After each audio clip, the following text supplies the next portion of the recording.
Greetings, ladies and milligents, and welcome to today's edition of RE393, where I take old stories I've narrated and update them to modern audio standards. This particular story is called Perchance to Scream, written by LgFatherAnthrocite. You think we aren't afraid? A guttural laughter, like stones being dumped from a hauler onto pavement. I have to excrete derogatory usage before every drop, just so I don't mess my pants. Your deity-cursed derogatory image, right, I'm afraid. My kind spent millennia being hunted as food, more millennia hunting prey so large that it could roll over and kill us accidentally, or gore us to death with its measuring unit, length 2 Galstan units, tusks if we messed up. We spent more millennia killing each other, for land or resources, hell, sometimes just for pride. The creature stood tall, its oily skin rippled over thickly corded muscle. It paced back and forth like a caged predator. It was naked. All the equipment it had on when it was captured had been removed. There were patches of dark brown, scraggly skin on its head, showing where it had been damaged and was healing at a remarkable rate. There were seemingly random patches of fur all over its body. These humans had proven to be both prolific and creative in their ability to terminate fighters of several of the most aggressive species in the Conclave. They were also disturbingly hard to kill. But they were killable. It had taken a freak accident to capture the creature. It was found on the edge of a mortar crater, along with the bodies of several other humans. The specimen alone had survived. The guards had stripped everything off of it, not sure what might be a weapon, or what could be used as one. They were just putting it in a cell when it had woken up. It immediately began to struggle and very nearly made it loose before the guards managed to get out and lock the door. 2 needed medical attention afterwards for bites and a broken low arm. Even naked and alone, humans were freakishly fierce. It had gone through several rest cycles since then. It would occasionally wake up while shouting for no apparent reason. It was currently being interrogated by one of the best in the Conclave. But are your non-warrior kin-like? Are they as aggressive as your warriors? The Conclave interrogator spoke through a small speaker, which spit out a metallic synthesis of human speech. Again, the laughter, like a landslide of sharp rocks across the interrogation's audio receptors. The creature stopped and stood in front of the thick plastic window. Man, I'm not a warrior. I'm a soldier. Reproductive act, derogatory term, me sideways. I'm a deity-cursed derogatory use idiot. I never should have signed up for this excrete derogatory usage. Sign up? Sign up for what? Asked the interrogator. For the service, the UECM, United Earth Combat Marines. I do a tour of duty 2 years, and the Corps will pay my way through college. Before this, I just worked on a farm and went to school. I couldn't afford college, so I joined the UECM. Figured I'd do some guard duty on a colony world, make my time, go home. Then you, waste orifices, derogatory, showed up and started shutting towns and killing people.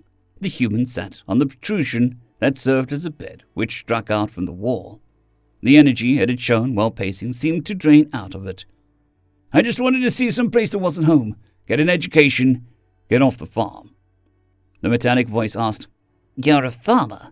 If this was true, the Conclave would have to readjust its assessment of these creatures. If they were all capable of fighting, warring with them was a losing proposition. I'm a Marine. I used to be a farmer. If I ever get home, I might just go back to it, said the human. You are not a warrior. By trade and training, not by birth.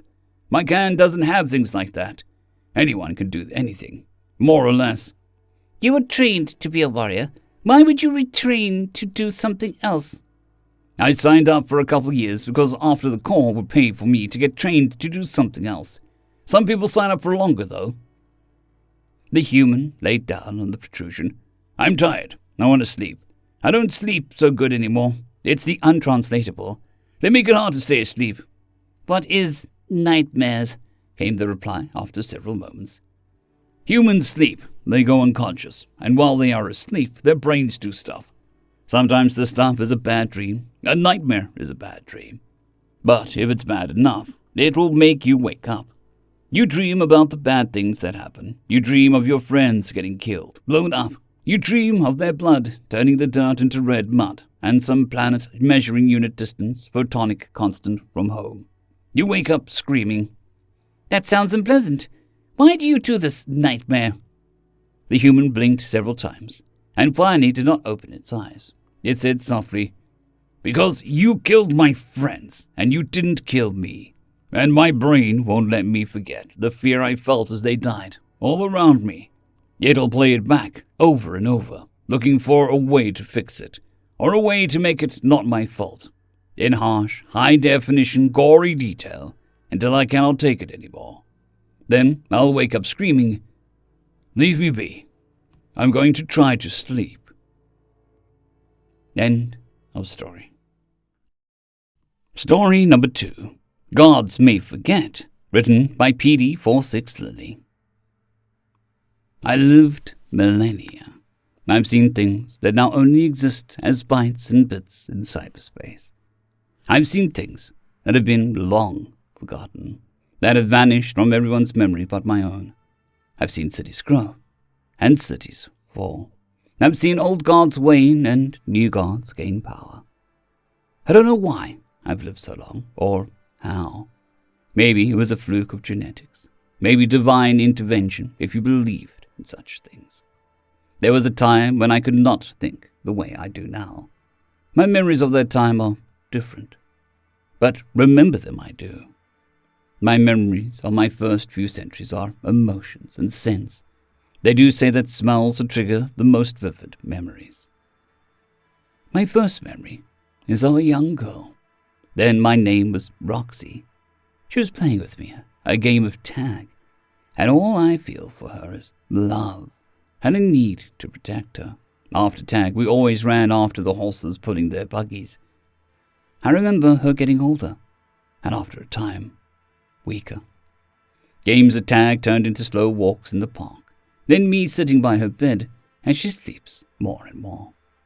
They sent her away, and she never came back. So I went out to search for her. I never found her, but I remember her smile, her laugh. I was lost for a long time. At least, I think it was a long time. And bad people did bad things to me. They would beat me when I tried to get food, even when I was very hungry. Then a man found me. He was kind. He gave me food, a bath, and a warm place to sleep. We didn't play tag, but he always made sure that I was warm, even when he was not. He gave me a name, May. I liked that name too. We stayed together for a long time, but he grew older, and I did not. One day, he went to sleep, but in the morning I could not wake him up. I now know that he died, but then I did not know what death was. I stayed by his side until a loud car came to take him away. I tried to follow, but they were too fast, and I could not catch him. I was lost again for so many years. Then the boy found me and brought me to his home. He was small, smaller than me. I stayed with him and his family for many years. I played tag again with him in the park. He let me choose my name this time. I chose Roxy. The translators let us speak with each other. His name was William, but I called him Billy. Billy also grew older and started his own family. He hid me from bad people. They wanted to take me away and do bad things to me.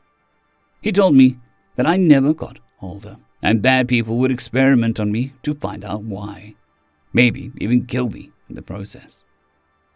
His children continued to protect me through many years and many generations. Each generation brought me new friends, new joy, and new sadness when they passed. Sometimes I would choose a new name to help me hide from the bad people. Anna, Ellie, Sue, Dee Dee. The list is long. Most of my life was hiding. But sometimes there were great adventures. And as time marched on, so did technology. I now have Augments. I can interact with computers and droids. But eventually they found me. No matter how hard you try to hide, eventually your luck runs out. Why, this time I was on another world, and my protector was Billy's 83rd times grandchild. Her name was Aurora. When they came, they hurt her, but she wouldn't tell them where I was. They hid me well. They killed her. Now I'm angry. I've used my augments to help me get vengeance. I now protect what is left of Biddy's descendants.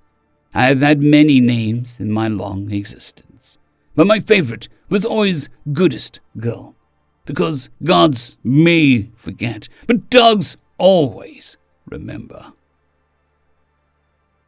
End of story. I'd greatly like to thank our Tier 5 channel members, Casper Arnholt, John Creighton, Manatharia, 050, Dragzoon WRE, and Elijah Silvercross. Thank you very much.